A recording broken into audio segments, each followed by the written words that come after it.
Prego, fai strada. Donatella al centro, tu di là, io di qua. Bene.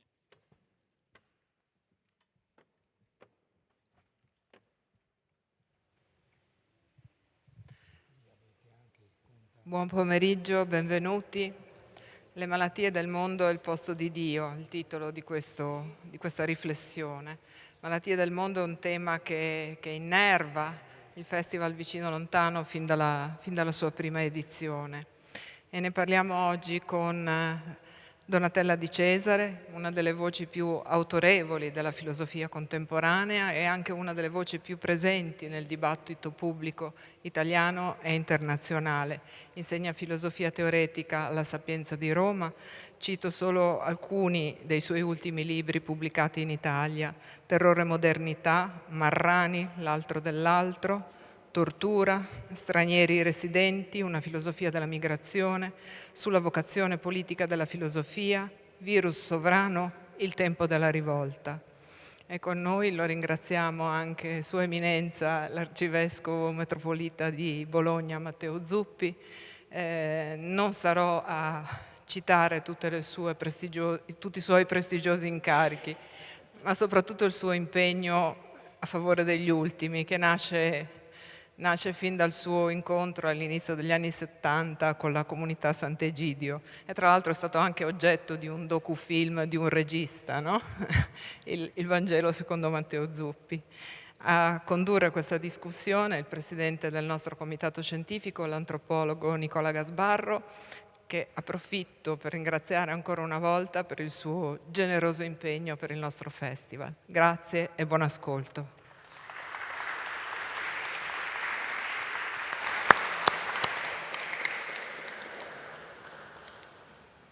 Allora, come introduzione, diciamo, amicale, dirò che chiamerò Sua Eminenza il Cardinale Zuppi, lo chiamerò Matteo, per un semplice fatto che ci conosciamo da tempo, ma soprattutto perché Eminenza mi pare troppo lontano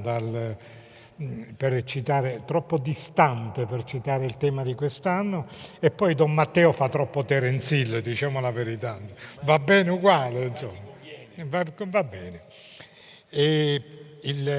Mentre per Donatella, ovviamente chiamerò Donatella perché nella sua autorevolezza mi dà l'onore della sua amicizia e la ringrazio molto. Come introduzione, come avevamo pensato questo incontro? Su una riflessione che il coronavirus ha portato una contraddizione terrificante.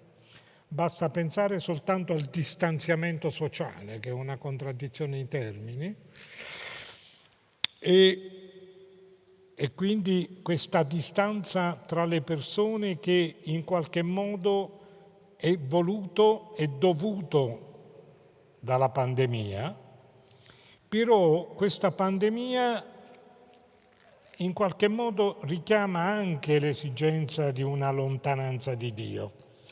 Vedete, non si tratta di una lontananza, di un'assenza tragica, no?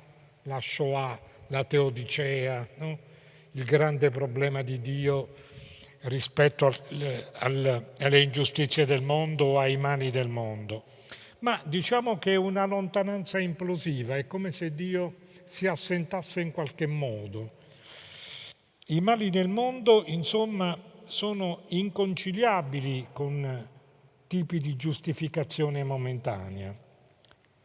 Nessuno oggi dirà che il virus porta ad un'assenza tragica di Dio. Il virus, per quanto sia, non è la Shoah, non è il male assoluto, e soprattutto perché è in qualche modo combattibile, però porta ad un disagio esistenziale. Ecco, su questo insisteremo molto. Passo subito, vorrei approfondire questo tema con domande un po' fuori dal comune per i nostri interlocutori, e anche con risposte certamente saranno incisive, perché i loro testi sono, da questo punto di vista fondamentali. Cito il virus il virus sovrano di Donatella, odierà il prossimo tuo di Matteo, dove il problema delle distanze acuiscono le distanze sociali che ci sono state e acuiscono le alterità antropologiche del nostro tempo. Donatella, tu hai scritto il distanziamento sociale e il sigillo della politica immunitaria. L'allusione è chiaramente all'opposizione immunitas communitas e io vorrei ricordare al pubblico che l'immunità è comunque l'esonero degli obblighi sociali. E molto si è insistito in questo periodo, no? Dobbiamo avere gli sgravi fiscali, essere liberati da tutto, insomma è come se l'immunità dovesse portare anche ad una immunità sociale ed antropologica. Dall'altra parte il concetto di comunità per noi è essenziale, porta ad avere onori ed oneri, no? Munus è qualche cosa che in qualche modo ci qualifica, ma ci rende anche in qualche modo partecipi di un sistema sociale, ma ci dà anche delle regole. Insomma, c'è un messaggio di liberazione da tutto, eppure lo Stato sociale era necessario, cioè è come se scoppiasse una contraddizione tra immunitas e communitas che tu hai analizzato molto bene in questo libro. Ci vuoi dire i poli fondamentali di questa opposizione? Sì, anzitutto vorrei veramente ringraziare gli organizzatori perché ritorno qui per la seconda volta ed è veramente un piacere essere qui con voi. Naturalmente questi sono i temi del dibattito di oggi sono temi molto complessi e per rispondere alla tua domanda, indubbiamente la pandemia che noi dobbiamo considerare veramente un evento epocale, no? Con evento epocale intendo un evento, lo vediamo ormai, che fa epoca, no? Che segna un prima e un poi. Vi ricordate gli avvenimenti di questo nuovo secolo, del XXI secolo, l'11 settembre, la grande crisi finanziaria del 2008? Ebbene, questi eventi un po' si allontanano, no? Sembrano remoti rispetto alla pandemia, che devo dire, vorrei sottolinearlo, secondo me è purtroppo un evento che credo, senza naturalmente azzardarmi a fare previsioni, però credo che sta aprendo una nuova epoca, un'epoca contraddistinta, potremmo dire anche un'epoca pandemica, ma un'epoca che ci pone tanti interrogativi, tanti problemi a cui probabilmente forse non siamo del tutto preparati. Per rispondere alla tua domanda, ho parlato in questo mio libretto, insomma, questo pamphlet, Virus sovrano, punto interrogativo, ho parlato del virus come il genio dell'alterità, no? Il genio maligno dell'alterità. Il virus è evidentemente un'alterazione. Anche la vaccinazione è un'alterazione e in qualche modo questo evento epocale, questo, come tu l'hai chiamato, questo male, perché certamente il virus rappresenta il male, è come se in qualche modo costituisse per tutti noi una sfida. Io mi ricordo appunto mesi fa, l'anno scorso, quando ho scritto quelle pagine, ho pensato che la nostra che fosse una sfida a quello che io ho chiamato il morbo della identità, la malattia dell'identità. Vi ricordate quante volte negli ultimi anni abbiamo parlato di identità, devo proteggere la mia identità, non posso, come dire, contaminarmi, alterarmi, tutto quello che viene da fuori è una minaccia. Siamo stati un po' abituati a pensare in termini di separazione dentro e fuori. C'è una comunità che deve proteggersi, che è dentro, ci sono quelli che sono dentro, che sono protetti, che hanno diritto appunto alla immunità, che hanno diritto a essere immunizzati, ci sono quelli che sono lì fuori, che sono una minaccia e contemporaneamente sono anche quella altra umanità. Io ho parlato degli esposti, di coloro che possono essere esposti a tutto, esposti alle intemperie, esposti alla pandemia, esposti alle guerre, alla fame, alla carestia, e di quelli in fondo non ci importa granché. Io credo che la stessa parola indifferenza sia una parola che non troppo frequentata, troppo abusata, che non rende bene questa separazione che noi viviamo. E io penso che questo male, cioè questo virus, questo genio maligno dell'alterità, sia una sfida che può costituire, come dire, una chiusura ulteriore e la chiusura naturalmente della comunità, e per certi versi già ci sono dei segnali in questo senso.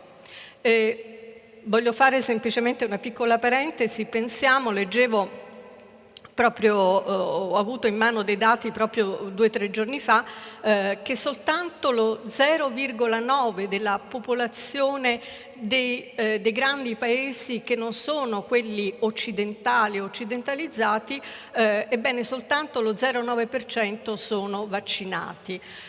Quindi già nei vaccini, no, questo diritto alla immunità, già qui c'è questa enorme separazione, e questa sarà naturalmente una grande sfida, ma io credo appunto la sfida è proprio questa: accettare quello che è avvenuto, accettare questo periodo di grande sofferenza. Magari se possibile ritornerò dopo anche sulla questione diciamo esistenziale, quindi non solo politica, ma quello che ha significato per la nostra esistenza, accettare di confrontarsi con questa sfida e dunque comunque aprirsi, pensare a quanto è importante il fatto che ci riconosciamo vulnerabili, non siamo più onnipotenti.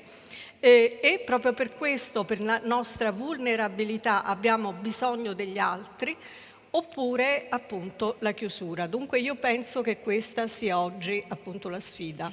Non a caso lei chiude il libro parlando di covulnerabilità, cioè c'è una trasformazione radicale anche del nostro essere nel rapporto con gli altri. Ma proprio il rapporto con gli altri, odierai il prossimo tuo, è un titolo paradossale di Matteo, dove si parla della morte del prossimo, della crisi del noi e di iolatria. A me mi ha colpito molto questa iolatria. La pandemia ha aumentato questo stato di cose e ha aumentato soprattutto le paure di tutte le alterità.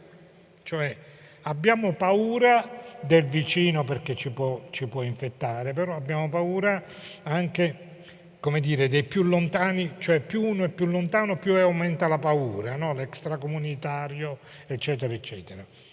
Beh, teologicamente la provocazione è: ma stiamo assistendo alla fine della carità?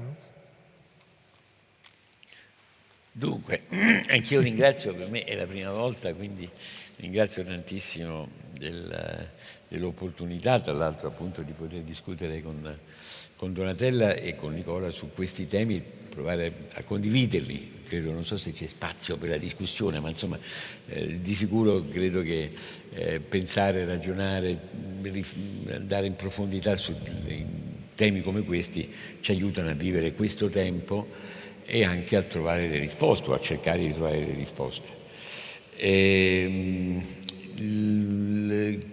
La tua considerazione sulla pandemia, se ci ha resi migliori o peggiori, quindi se ha bucato, diciamo così, l'egolatria, la centralità dell'io, oppure se paradossalmente l'ha rafforzata ulteriormente, cioè dice come alcuni malati psichiatrici raccontavano appunto diverse che diceva finalmente quelli che appunto pensavano che le mascherine se le mettevano da sempre e dicevano finalmente l'avete capito che c'erano i virus, che in un qualche modo si sono sentiti a maggior ragione, come dire, confermati nella loro difficoltà, nel loro disagio.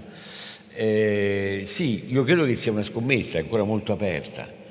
Cioè la pandemia può rafforzare la chiusura, può enfatizzare le paure, le può interiorizzare ulteriormente, ne ha rivelate tantissime, non c'è dubbio. Come dall'altra parte quella consapevolezza che Papa Francesco ha fotografato nell'immagine della barca e della tempesta, dicendo siamo tutti sulla stessa barca. E se siamo tutti sulla stessa barca può nascere una nuova solidarietà, la capacità di mettersi d'accordo che dobbiamo uscire dalla tempesta e che dobbiamo provare a remare assieme perché altrimenti la tempesta è più forte della fragilità della barca che abbiamo verificato e che ci ha coinvolto tutti. Ecco. Questa consapevolezza è molto aperta, a mio parere, e credo che rappresenta una grande sfida sia in termini personali sia delle varie realtà che devono indicare delle risposte e vivere delle risposte. In questo c'è anche un discorso spirituale, non c'è dubbio. È vero quello che tu dicevi all'inizio, speriamo di non perdere mai il senso delle proporzioni, cioè come quando dice ma la guerra, ma sentite, lascia dire chi è che l'ha vissuta, di che stiamo parlando, cioè insomma difficoltà enormi, tanto sono morte più di 120.000 persone, voglio dire,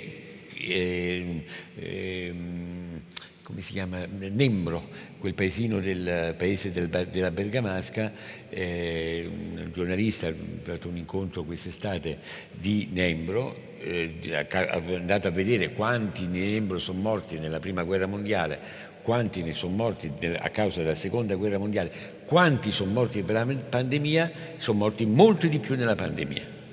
Quindi è chiaro che poi salviamo le proporzioni, è qualcosa che dobbiamo capire, ecco.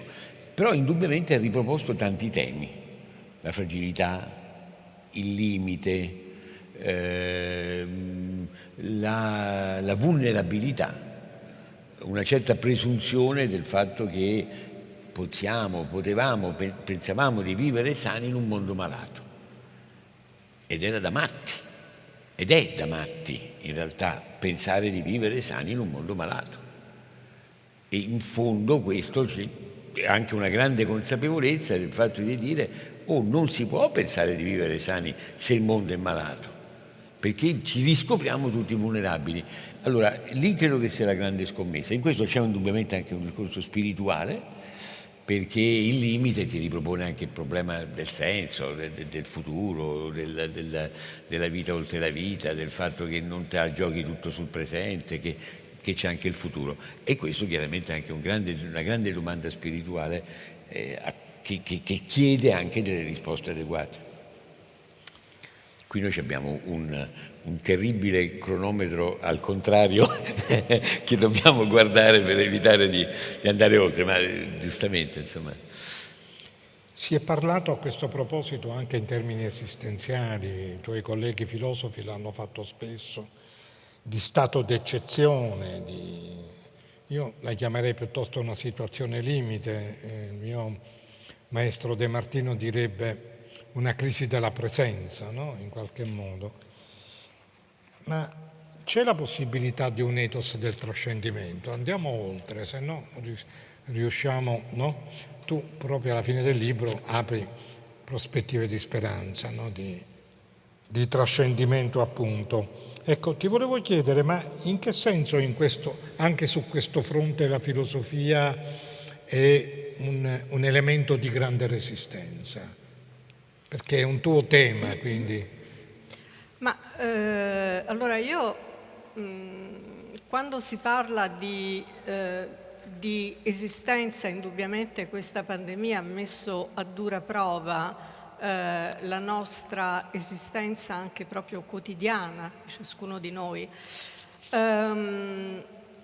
il verbo esistere, existere, è questo verbo che appunto è fatto da questo prefisso ex, no? Che vuol dire proprio fuori da, e indica proprio questo movimento dell'esistere che è venire fuori da, cioè come se noi appunto continuamente ci oltrepassassimo, no? C'è questo trascendimento continuo, che è un po' come il respiro, il respirare. Il coronavirus è anche, io l'ho chiamato la catastrofe del respiro. È la catastrofe del respiro perché noi lo sappiamo, il virus attacca, no? Il respiro. È un virus assassino perché ricordiamoci, no? Che cosa è avvenuto, in parte che cosa purtroppo avviene ancora adesso. E questo punto del respiro secondo me è molto interessante da tanti punti di vista. Se mi permetti vorrei semplicemente dirlo in poche parole. Perché? Perché anzitutto perché noi diamo per scontato il respiro, il respirare.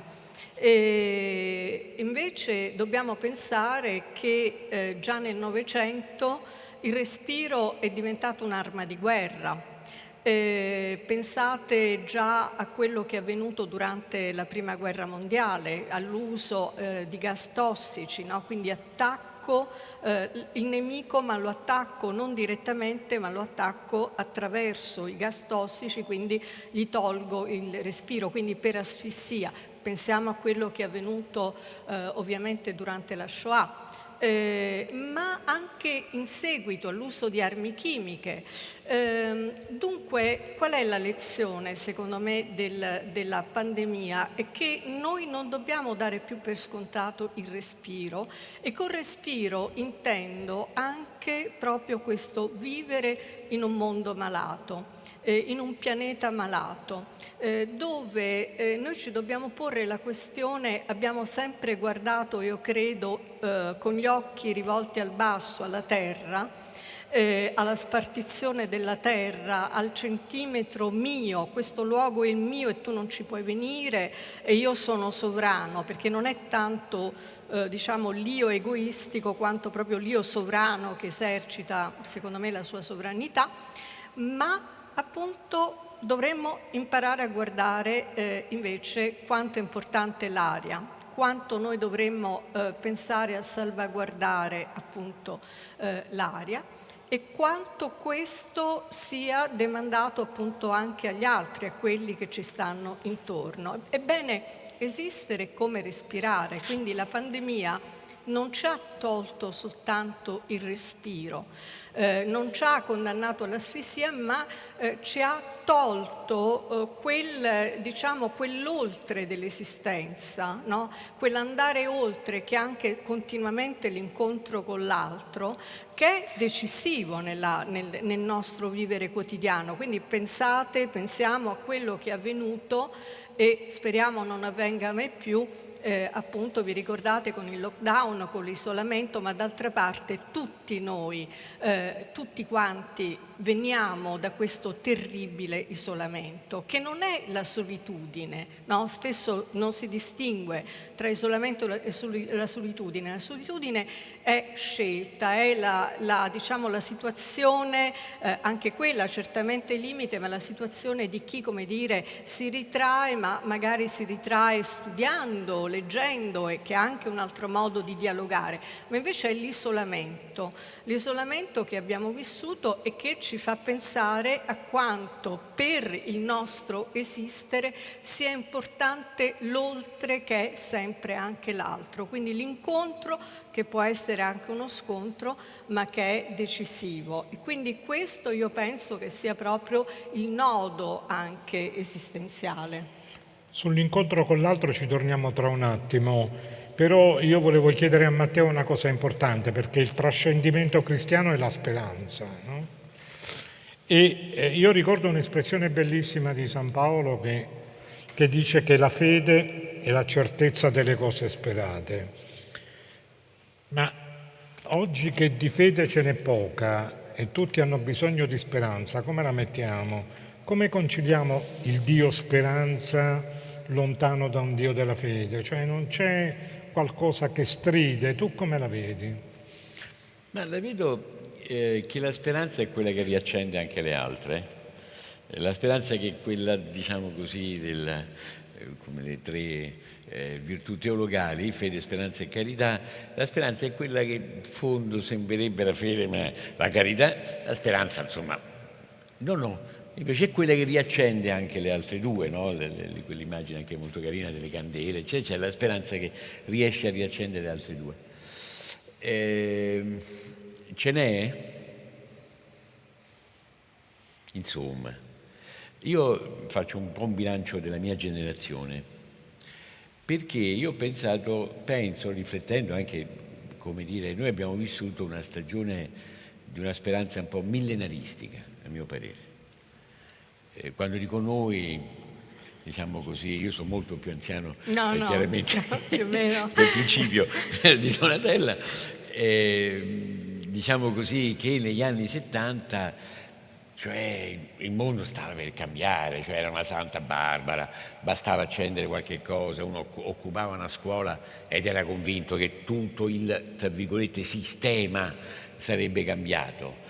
Direi una speranza un po', in questo senso direi un po' millenaristica, cioè in cui tu facevi uno sforzo terribile, vivevi correvi, no? Era anche un po' l'immagine, che ne so, del fatto che poi all'epoca, adesso ci vorrebbe il defibrillatore, ma così, che c'aveva soprattutto l'idea di qualcosa che era vicino, che era possibile, che stava per arrivare, che dovevi essere sveglio, altrimenti perdevi l'opportunità della vita.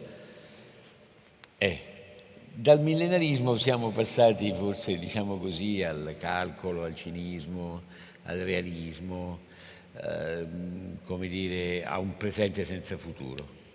E forse la pandemia ripropone seriamente il tema della speranza, cioè dove la speranza ovviamente non è l'ottimismo, è una cosa ovvia, ma non troppa, andrà tutto bene, vai a dire, parecchi, diciamo. Quindi il tema anche, diciamo, forte di guardare con speranza, anche perché ovviamente, finisco con questo, la speranza si dice, no? È l'ultima a morire.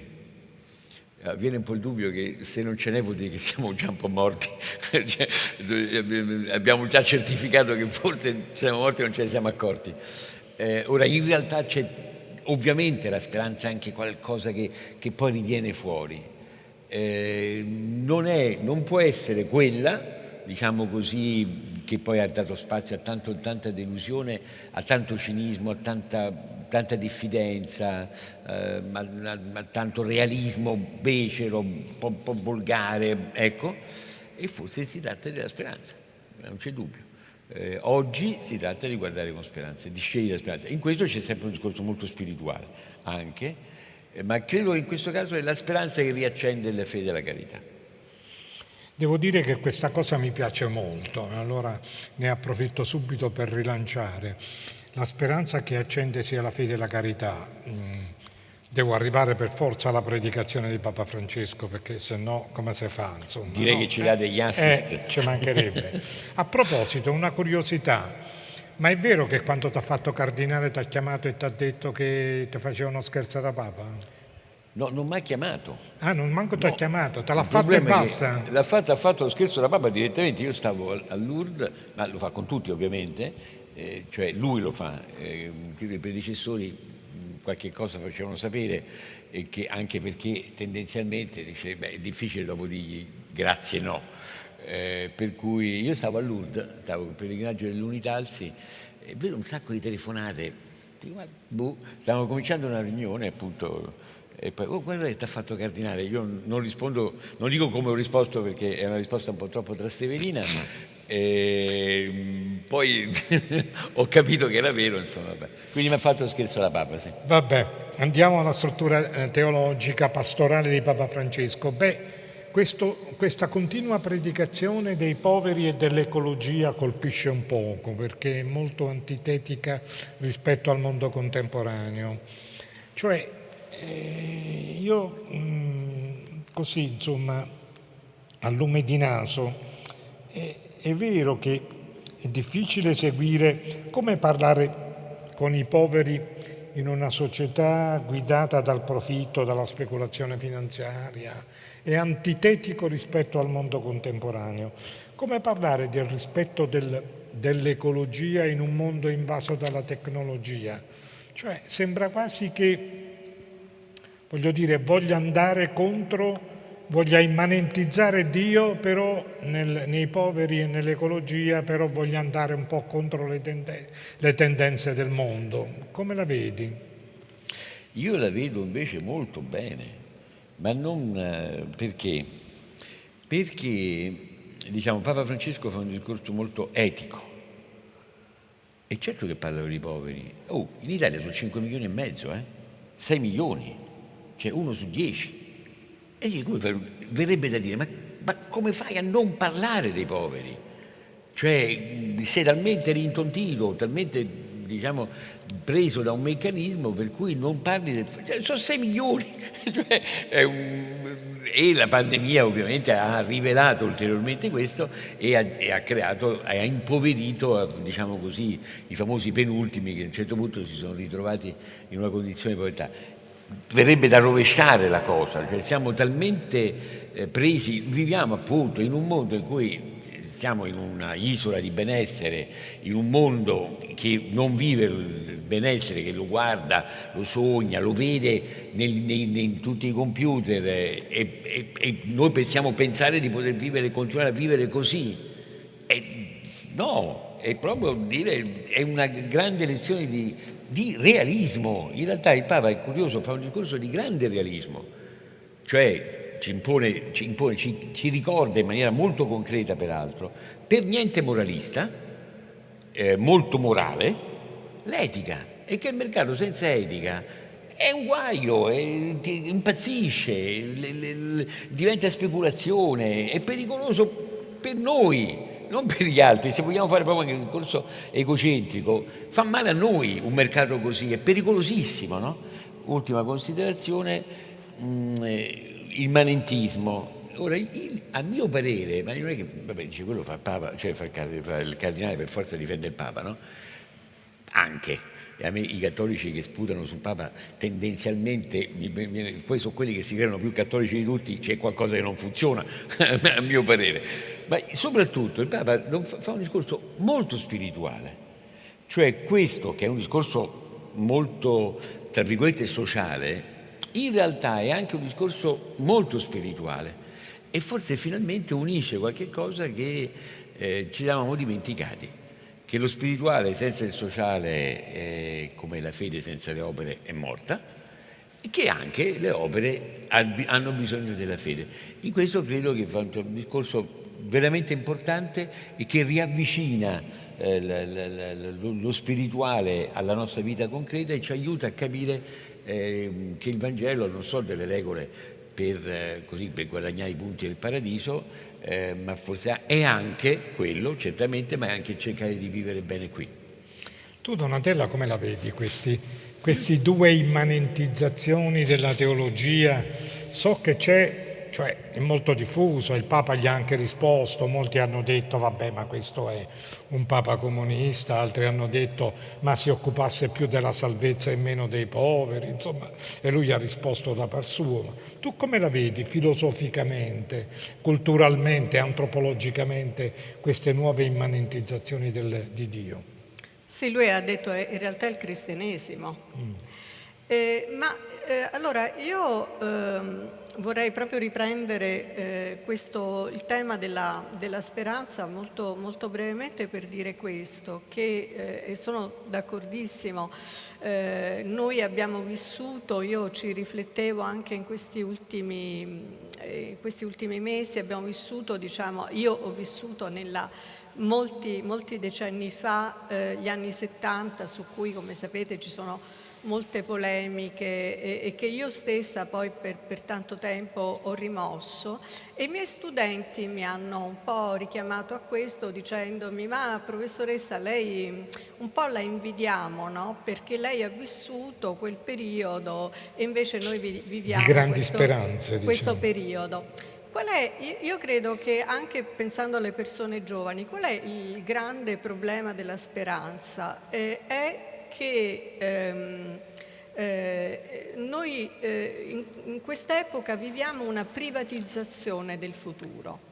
Cioè, che cosa intendo con privatizzazione del futuro? Vuol dire che appunto negli anni 70, quando ero giovane, era impensabile, io non pensavo a me nel futuro, non pensavo alla mia realizzazione, pensavamo in comune, cioè pensare, poi naturalmente magari sbagliando in alcune cose, forse eravamo millenaristi effettivamente, non lo so, però c'era un modo di proiettarsi insieme nel futuro, cioè era una comunità che si proiettava nel futuro. Invece adesso qual è il grande problema? Il grande problema appunto è questa privatizzazione del futuro. Il futuro è privato. Cioè, quando si parla di futuro, automaticamente ognuno pensa a sé, cioè quale sarà il mio lavoro, che farò, come mi realizzerò da vari punti di vista, cioè non c'è l'immaginazione comune. Questo è un grandissimo limite, questo è un limite enorme, soprattutto ovviamente per le nuove generazioni, anzi, noi eravamo proiettati verso un futuro che immaginavamo, eravamo anzi convinti che fosse migliore del presente, non poteva non essere migliore del presente, adesso è il contrario, cioè adesso il futuro sembra peggiore, il futuro fa paura, incute timore e naturalmente vi è più dopo la pandemia. Dunque queste sono due differenze importantissime. E quindi la questione dei poveri, tra l'altro è molto interessante, c'è un dibattito tra i filosofi anche che cosa vuol dire povertà, no? Come definiamo la povertà? Che cosa è un grande tema di sociologi, economisti, ma anche per i filosofi. Chi è povero? Che cosa vuol dire povertà? Uno dei grandi problemi oggi è che il povero è un buco nero nel bilancio, è solo quello. E quindi è visto, il povero è il fallito, è quello che non è riuscito. Non c'è l'idea del povero che forse ha una prospettiva diversa dalla mia, no? Che non ha dei mezzi ma ha mantenuto invece la sua, dignità, la sua umanità, di cui invece noi abbiamo bisogno. E quindi è sempre di nuovo la questione dell'incontro. Se io penso al povero semplicemente come il buco nero del bilancio, ci sono delle immagini della pandemia terrificanti sul modo in cui sono stati trattati i poveri, i senza fissa dimora, sono stati trattati come scorie, sono stati trattati come rifiuti. Finché non si cambia questo modo di vedere la povertà. Dunque, certo, siamo tutti nella stessa barca, io direi, ma fino a un certo punto, però. Perché? Perché se continuano queste disuguaglianze, io non mi sento di dire che siamo tutti nella stessa barca, mi sento di dire che però ci sono tante barche e se io scelgo però le imbarcazioni, scelgo le imbarcazioni dei poveri e degli ultimi, cioè non si può più pensare che dopo tutto quello che è successo e le disuguaglianze terribili che viviamo, le viviamo naturalmente in casa, ma sono disuguaglianze tremende nel mondo, non si può pensare ancora in questi termini. Quindi io penso che Papa Francesco abbia giustamente posto la grandissima questione dei poveri. Questa apertura al futuro che tu giustamente dici e che era anche un po' implicito nel discorso della speranza, però nasce da un dato di fatto, no? Che non ce la possiamo fare da soli, lo dicevi tu adesso. E non ce la possiamo fare da soli perché ci sono forze, senza essere dietrologi, ci sono forze molto potenti che ci impediscono di di agire correttamente. Allora il mio problema è che è la parcellarizzazione, mettiamola così, va, di coloro che in certo modo hanno buona volontà, no? E su quelli che hanno buona volontà esistono ancora distinzioni eccessivi. Penso per esempio alla distinzione tra credenti e non credenti, tra laici e cattolici, tutte queste disparità che in Italia hanno segnato la storia italiana, secondo me in maniera anche violenta. Soprattutto penso ai diversamente credenti, cioè è molto difficile ricostruire questo discorso di fronte a un'esigenza fondamentale che il teologo Hans Kung chiamava l'esigenza di un'etica mondiale, no? Ecco, allora ti volevo chiedere, questa etica mondiale non ha bisogno, come si fa a ripensare anche filosoficamente una sorta di universalismo privo di appartenenze? È una domanda filosofica proprio, cioè che margini di generalizzazioni abbiamo? E questo significa che anche una nuova alleanza, per esempio tra credenti e non credenti? Ma il problema dell'etica sicuramente è uno dei grandi problemi oggi, e io penso anche per esempio guardando ai diritti umani, no? Perché è il tema per esempio dei diritti umani, un tema che mi sta molto a cuore, per esempio che cosa sono i diritti umani, che cosa intendiamo con diritti umani. Io devo dire che l'aggettivo universale è sempre un aggettivo verso cui io sono un po' allergica, no? Perché infatti io ho parlato non a caso di campi di generalizzazione. Ecco, perché ho sempre l'impressione che poi chi parla di universale voglia, come dire, imporre, no? il proprio punto di vista. Però dall'altra parte è vero che abbiamo bisogno, diciamo, pur nel rispetto ovviamente delle differenze, abbiamo bisogno di ripensare alcuni concetti importanti e ripartire da lì. Penso per esempio soprattutto al grandissimo tema della responsabilità. In questo periodo, in quest'ultimo anno, si è parlato molto di libertà, perché della libertà individuale, perché noi sappiamo benissimo che il confinamento, la mascherina, tutti i provvedimenti che sono stati presi hanno leso la libertà, e c'è ancora, no? Chi lamenta questo, chi per esempio, ho letto anche di recente, no? Chi scrive finalmente senza mascherina ritorniamo alla nostra libertà. Ecco, io l'ho scritto, lo ripeto, lo sostengo, lo voglio sostenere anche qui proprio, io credo che veramente la prima parola, prima della libertà, debba venire la responsabilità, proprio in un periodo come questo.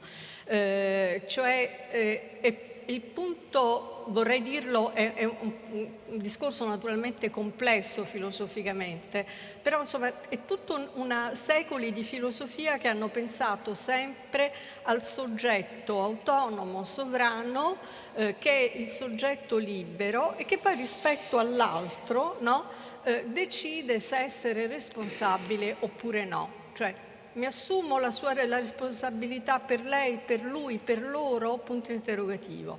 Qual è la grande lezione che ci viene dalla filosofia del Novecento? Penso per esempio a Levinas, penso a Derrida, penso a tanti filosofi, penso soprattutto alla filosofia del dopoguerra, la filosofia dopo Auschwitz. È appunto esattamente l'opposto. Io non vengo prima di me. In questo luogo c'è qualcuno che mi ha sempre preceduto, io vengo dopo e soprattutto io sono io soltanto nel momento in cui rispondo all'altro, in questo movimento, in questa torsione. Sono io, mi costituisco come io, l'altro viene prima di me e soprattutto l'altro è indispensabile e quindi prima della libertà c'è la responsabilità per l'altro. Io penso che appunto sia oggi indispensabile, ma naturalmente è un discorso enorme e anche in via di sviluppo, che veramente questa etica della responsabilità sia appunto la grande sfida, non solo direi filosofica, esistenziale, ma anche politica che ci aspetta. Io devo dire che sono molto d'accordo, perché ho visto anche, non solo nel pensiero filosofico ma anche nel pensiero teologico, una svolta verso l'etica. Penso ad Hans Kung, per esempio, che si fa promotore di un'etica mondiale al di là delle fedi e al di là delle appartenenze religiose. Beh, qui nasce un grande problema, però, pongo il tema a Don Matteo. Come conciliare l'appartenenza ad una fede con la necessità, virgolette, cattolica e quindi universalistica, di rispondere a un'etica mondiale? Cioè, se io voglio rispondere ad un'etica mondiale, la devo conciliare per forza con la mia fede oppure no? E se la concilio con la mia fede è ancora un'etica mondiale, cioè il cattolicesimo non deve sottacere anche una propria appartenenza per rivendicare un'etica mondiale? Kung lo dice apertamente questo, però voglio dire, io non sono un esperto di Chiesa al punto da poter dire se ha ragione lui o no, te lo pongo come problema. No, il tema è bellissimo, è importante, perché la risposta, ti dico subito qual è: fratelli tutti. Fratelli tutti. I fratelli tutti, se avete presente questo l'enciclica che Papa Francesco ha firmato, ha promulgato ad Assisi il 3 ottobre scorso, e nasceva prima della pandemia in questa sua preoccupazione del fratellanza universale. E dopo arrivo alla tua domanda su Kung. Qual è la differenza fra Kung e il Papa? Secondo alcuni nessuna. Cioè, nel senso che i detrattori chiaramente dicono, penso che praticamente che Papa Francesco sostanzialmente diluisca, diciamo così, l'identità in nome di un universalismo. Ecco, io penso che sia esattamente il contrario. E lì c'è una grande differenza, indubbiamente, ma arrivi a qualcosa di molto simile, cioè arrivi al fatto che allo sforzo di dire nella Laudato Si, dice: signori, la terra è una sola, l'ecologia è importante, ce l'ha affidata qualcuno, è religioso, è spirituale trattar bene, tanto che lui parla di conversione ecologica, no? Trattar bene, questa è l'unica, se ce l'ha data trattiamola bene. Poi nei Fratelli Tutti dice: dobbiamo imparare a vivere insieme. Perché anch'io condivido, è chiaro che purtroppo se ci sono delle disuguaglianze, la storia che siamo sulla stessa barca, di che sì, però tu stai da quella e io sto in questa, no? È vero. Poi, ci sono barche che affondano e barche che non affondano. Poi è anche vero, in realtà, e la pandemia l'ha visto, cioè ce l'ha mostrato in maniera molto concreta, che in realtà siamo sulla stessa barca. Cioè, se l'ecologia non fa differenza, Chernobyl non è che fa differenza rispetto alla frontiera, arriva fino. Io c'avevo questo nonno di Seveso che voleva mangiarsi a tutti i costi l'insalata, che era tanto buona, non poteva perché era appunto arrivata e non capiva che cosa c'entrasse il Chernobyl con la sua insalata che doveva mangiare, e in realtà c'entra, siamo appunto, non ci sono le frontiere. Ora, per risponderti, il Papa fa quel discorso di Fratelli Tutti perché è cattolico, e lo può fare proprio perché profondamente cattolico, e non è diluire l'identità, ed è, io credo, lo sforzo importantissimo in cui l'identità non è costruiamo il mondo cristiano e cerchiamo, oppure cristianizziamo il mondo, va bene? Ma è io in quanto cristiano aiuto a capire che c'è, ti aiuto e la mia identità e anche ti aiuta a vivere Fratelli Tutti. Sulla distinzione rapidissima mi hai stuzzicato prima, sull'universale io penso che le due, locale e universale, l'amore particolare e quello universale, debbono andare assieme. A me viene subito in mente Don Milani, perché Don Milani prendeva in giro quelli dell'amore per tutti, no? Che diceva io a questa roba non ci credo, perché poi lui diceva io amo questi bambini qui, e ha fatto di quei bambini che ha amato con più del Padre Eterno, dicendo tanto dopo lo capirà che in realtà non si sentirà tradito perché ha amato di più lui i bambini che lui, ma ha fatto di quei bambini di Barbiana, di Gianni, ha fatto tutti i Gianni, ma era quel Gianni lì. Non so se mi spiego, era quel bambino che meglio la scuola della merda, di quel bambino lì in quella situazione ne ha fatto qualcosa di universale, altrimenti rischiamo di farci le felicità individuali. Quello che dicevi giustamente, che condivido, cioè tante felicità individuali non fanno una felicità del noi. L'ultima distinzione che mi hai stuzzicato prima era fra credenti e non credenti, ma io penso che, a parte che appunto qualche volta ci sono certi non credenti che sono più credenti dei credenti e certi credenti che dici ma forse ti viene qualche dubbio, forse è più vera la distinzione che faceva il Cardinal Martini fra pensanti e non pensanti. E oggi direi che abbiamo anche bisogno di pensanti che siano ovviamente anche quindi credenti. Ci sono tanti non credenti che in realtà hanno un'ansia e ce la ricordano, un'ansia di speranza, di futuro e lo ripropongono a chi dà per scontato la propria fede. No, obiezione banale, scusami, ma me la tiri proprio. No, perché lui era lo stuzzicone, ogni tanto anch'io voglio... Ma vedi, poi c'è il credente che sventola il rosario e lasciamo perdere, insomma, no?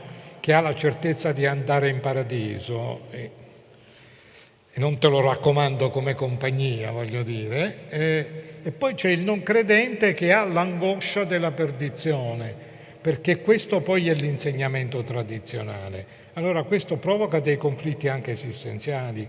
Allora, nella tua predicazione questa contraddizione come si supera? Della contraddizione che in realtà è una ricerca, che il credente, anche qui purtroppo riprendo, ma perché ci hai dato tante categorie così importanti, che dentro ogni credente c'è anche un non credente. Oggi, tra l'altro, è San Tommaso, diciamo così, proprio quello che fa fatica, no? San Tommaso è il credente che non crede perché a un certo punto ha visto quello che era successo e che deve ritornare a credere. Il dubbio non è mai una dimensione così aliena dalla fede. Una fede senza dubbio è pericolosa, o anche un dubbio senza fede, che non trova poi una fede, è tante volte appunto una grande angoscia a volte, soprattutto se il dubbio è vero e non superficiale, è qualcosa di profondo, no? Però direi che sono le due dimensioni che debbono convivere in parte insieme.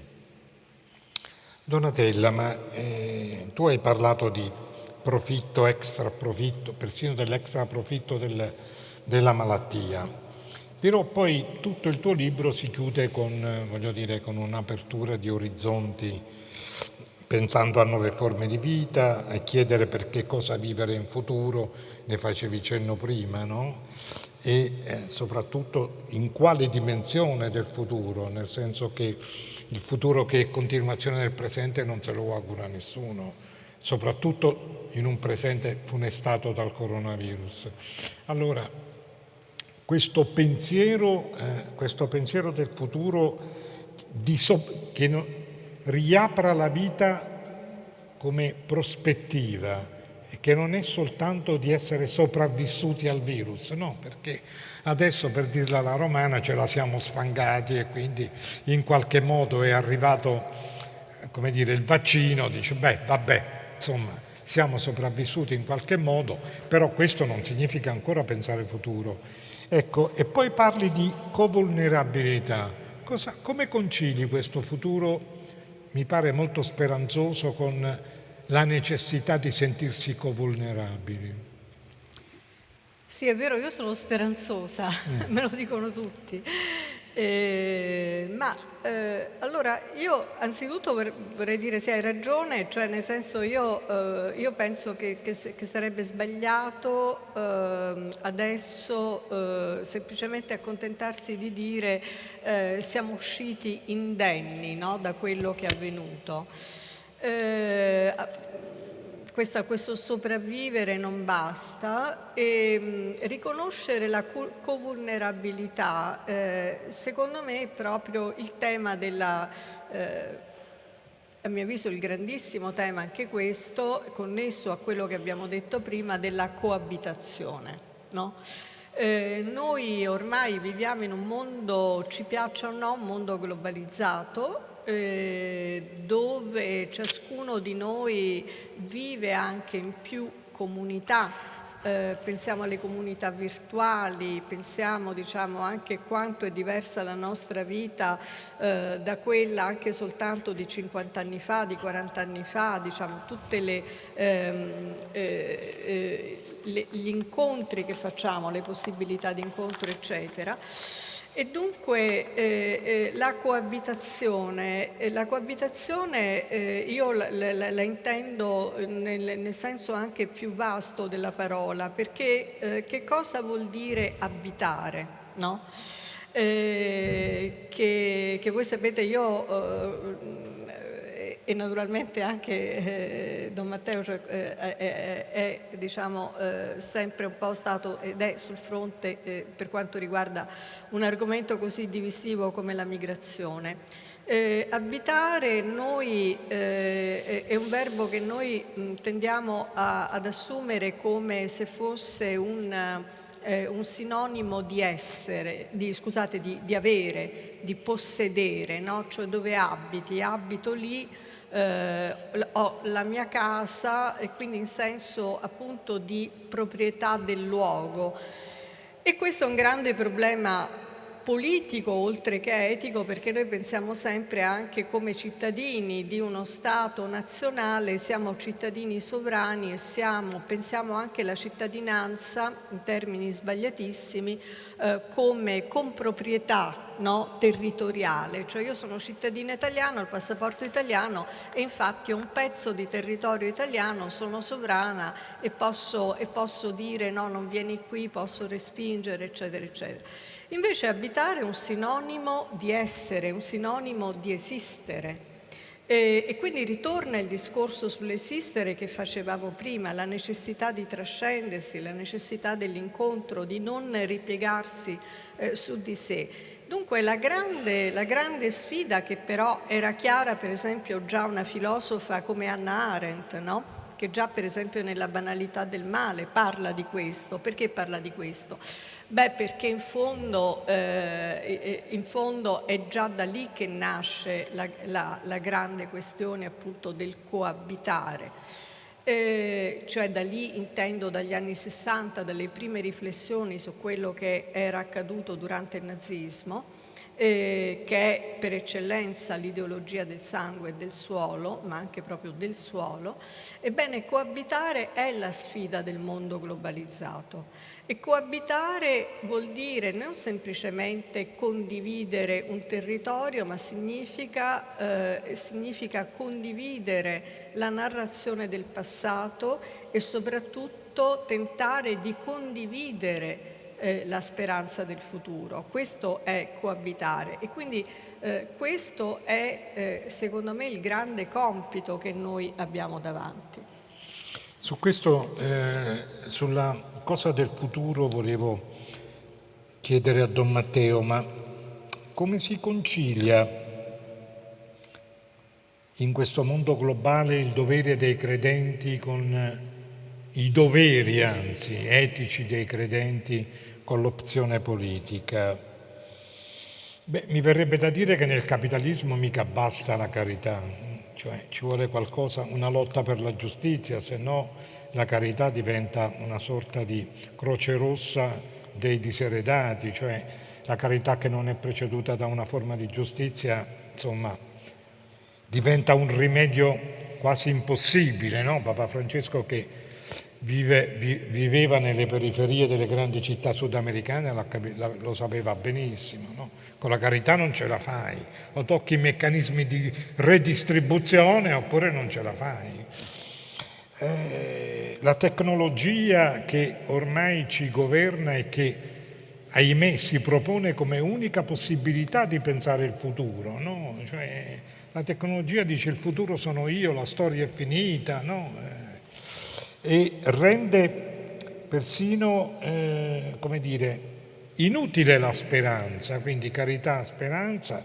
E poi c'è la società generale della comunicazione che inculca credenze che cozzano con la fede. Allora, la scelta politica del cristiano come si pone rispetto a queste tre prospettive? Questo è un altro tema davvero importantissimo, non c'è dubbio. Perché direi noi, soprattutto penso in Italia in particolare, ma non solo, a mio parere oggi il rapporto tra fede e laicità direi che ha trovato un buon equilibrio, no?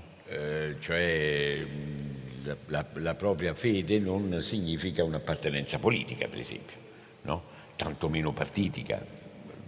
Troviamo cristiani e cattolici in tutti quanti i partiti, rivendicano la propria appartenenza. Direi, finito il collateralismo, a mio parere oggi la Chiesa è una garanzia di laicità, ma questo posso tranquillamente farmi smentire, ma oggi la Chiesa cattolica è una grande garanzia di laicità. Poi se uno comincia a discutere le cose anche recenti su cui hanno riacceso delle cose, a mio parere dando un valore e un'importanza che non doveva avere, ma comunque questa è un'altra valutazione. Risponderei no alla fede intimistica, privata, ridotta a fatto privato, no? Devozione. Quindi che sarebbe anche tu preoccupati dell'anima, lascia stare il resto, quello ci pensiamo noi, che non è laicità questo, e non è manco fede, no? Perché noi saremo giudicati se hai dato da mangiare o no. A mio parere alcune delle indicazioni di Papa Francesco sono importanti in questo senso. Sempre nella Fratelli Tutti parla di amore politico e mette molto in discussione anche una carità ridotta, direi, ad assistenzialismo. E qualche volta dobbiamo dire che qualche volta ci pensiamo di aver risolto perché abbiamo fatto il pacco, come si dice a Bologna, la sportina. No, tu devi risolvere la causa. E se non risolvi la causa non puoi accontentarti. C'è un paragrafo molto intelligente a mio parere. Se uno sta a fame, se uno c'ha problemi di soldi, devi dargli i soldi, perché quello che ha il problema dei soldi deve sbarcare il lunario, ma devi dargli lavoro, devi togliergli il motivo di quello. Finisco con su questo tanti temi, per esempio tu lo accennavi prima, la tecnologia, l'intelligenza artificiale. Caspita se non sono dei temi su cui c'è bisogno di etica e quindi di una traduzione delle proprie convinzioni che diventano anche etica, no? Ma finisco con San Francesco e il lupo di Gubbio, perché avete presente, credo che grosso modo all'elementare l'abbiamo fatto più o meno tutti quanti, il genio di San Francesco non è soltanto di andare dal lupo e chiamarlo fratello, che già di per sé insomma non è poco. In realtà lo capisce e lui dice: io lo so perché tu l'hai fatto, perché c'avevi fame, e se io ti do da mangiare tu la smetti. Adesso io lo traduco in maniera un po' forse un po' troppo romana, ma è così il racconto. E il racconto del lupo muove la coda, dice sì, cioè, acconsente, ed è questo il genio di risolvere la causa, ed è anche effettivamente commovente, perché costringe per certi versi, cioè propone, e poi insomma agli abitanti di Gubbio di dar da mangiare al lupo. E caspita se non è geniale, cioè è proprio, capisce la causa, non lo condanna, lo chiama fratello, capisce la causa, risolve la causa e per certi versi aiuta le vittime ed è la solidarietà e la riconciliazione, tanto che il racconto è la storia, è che il lupo muore dopo 3 anni e tutto Gubbio dispiaciutissimo, perché si era affezionato al lupo, perché lui gli davano da mangiare, quello stava lì, era il mondo riconciliato. Insomma, direi che è questo. Grazie. Io volevo chiudere, perché il tempo stringe, strappando a questi 2 interlocutori una promessa.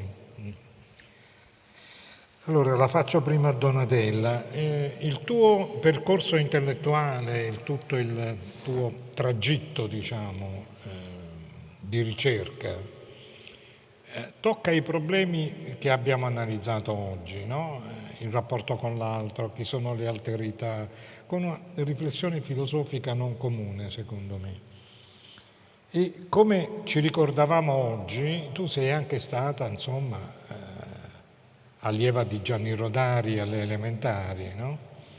Ecco, Vicino Lontano è molto Vicino Lontano come associazione culturale, scusate il riferimento, è molto vicino alle tematiche che abbiamo toccato oggi, è molto vicino alle tue tematiche filosofiche. Questo è il motivo per cui io insisto sempre che ti dobbiamo invitare. Però ce la fai la promessa? Lo scrivi una favola filosofica che racconti un po' la possibilità di futuro di questi problemi. Noi lo adottiamo come libro elementare per le nostre cose. Ce la fai questa promessa e di come lo immagineresti? Ci devo pensare, però faccio volentieri questa promessa. No, è vero, io ho avuto come maestro Gianni Rodari, nella sfortuna, perché io vivevo in un, diciamo, rione periferico di Roma, che era Tiburtino Terzo, e in questa scuola appunto venne Gianni Rodari, che ci insegnò veramente una scuola altra, ci insegnò, mi ricordo, a fare un giornalino, ci insegnò a fare teatro, cioè era veramente, mi ricordo insomma anche per i miei compagni di scuola, che allora erano figli, in gran parte figli di disoccupati o di operai della Fiorentini, che era la fabbrica lì vicino, e fu una grande presenza Gianni Rodari. Però ci ha insegnato non soltanto queste cose, ci ha insegnato l'importanza della fantasia, l'importanza della immaginazione. E proprio in quell'anno lui scriveva appunto la grammatica della fantasia, tra l'altro, e scriveva soprattutto la Freccia Azzurra, che fu uno dei suoi grandi racconti. Non so se ho l'immaginazione di Gianni Rodari, però ci proverò. L'immaginazione filosofica sì, però. Non lo so. Quello sicuro. Don Matteo,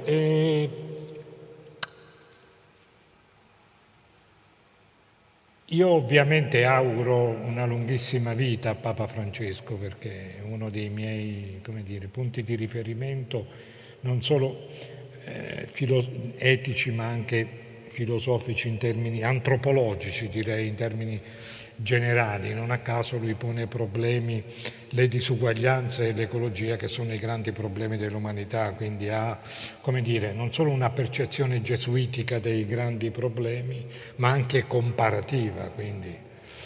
Però devo dire che all'interno della Chiesa, insomma, ci sono alcune uguaglianze che mancano. Allora io ti vorrei chiedere una promessa di questo tipo. Cosa puoi fare e che cosa farai per l'uguaglianza di genere all'interno della Chiesa? Perché una persona preparata e brava come Donatella, qualora ne avesse voglia, non può diventare cardinale come te. La Chiesa non deve recuperare su questo. Ce la dai una mano a recuperare queste uguaglianze anche all'interno della Chiesa, a partire soprattutto dall'uguaglianza di genere? Dunque, anche qui però apriamo una discussione che aprila! No, c'è 0318 qui, questo infame qua che mi guarda, ti guarda soprattutto. No, dai, 10 questo minuti. orologione che ci abbiamo qui. Ti diamo 10 minuti, dai. No, penso che dunque è chiaro che pensate anche a quanto anche negli ultimi Papa Francesco ha sottolineato tantissimo il problema del ruolo della donna, dell'importanza del ruolo della donna non so, in realtà fu Paolo VI che addirittura appunto più di 50 anni fa nominò una donna segretario di un dicastero, sottosegretario di un dicastero. Papa Francesco ne ha nominati parecchie, diciamo, all'interno della responsabilità della Santa Sede. Il problema dell'uguaglianza di genere è, a mio parere, una punta più complicato, perché c'è l'uguaglianza di genere civile e la Chiesa è una comunità, tra virgolette, cioè l'uguaglianza nella Chiesa è data da un'altra cosa, a mio parere, ed è quella che ognuno nella sua diversità fa parte dello stesso corpo. Se questo significa che comandano gli uomini o che comandano i preti, non funziona, chiaramente. E se l'idea di corpo, che poi sarebbe la comunione o la comunità, è, diciamo così, molto poco vissuta, è chiaro che resta appunto una tanta disuguaglianza.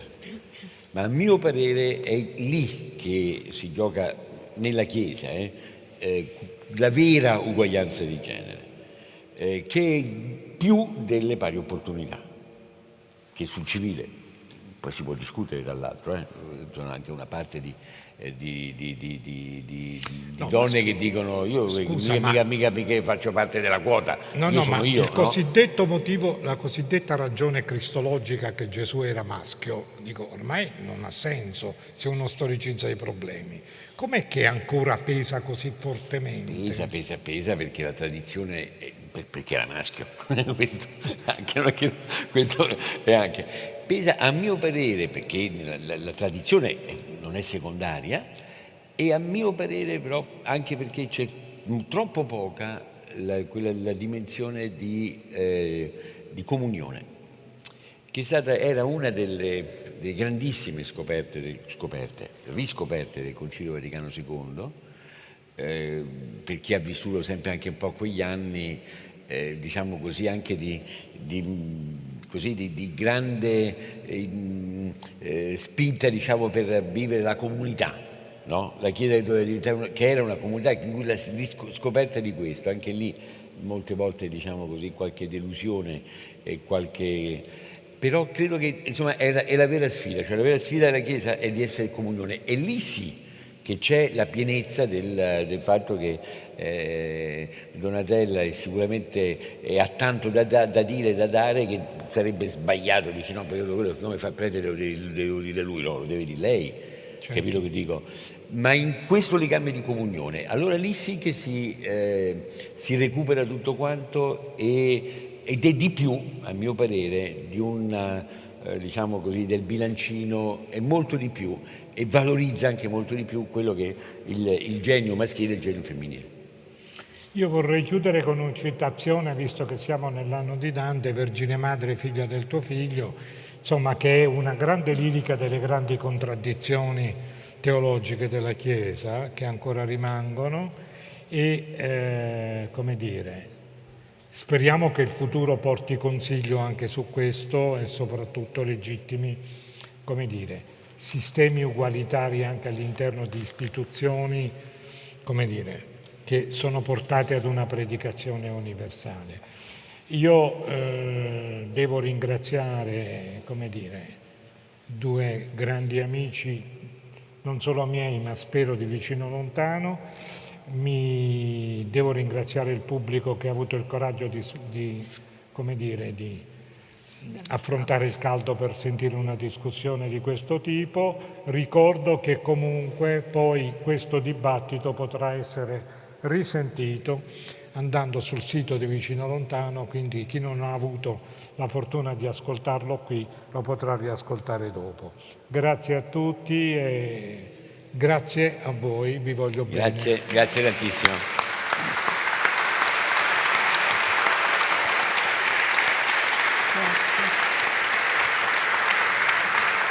Grazie a Donatella Di Cesare e Matteo Zuppi per le loro riflessioni così chiare. È la dote dei grandi pensatori, quella di saper arrivare davvero a tutti. Grazie ancora, buon pomeriggio. Grazie.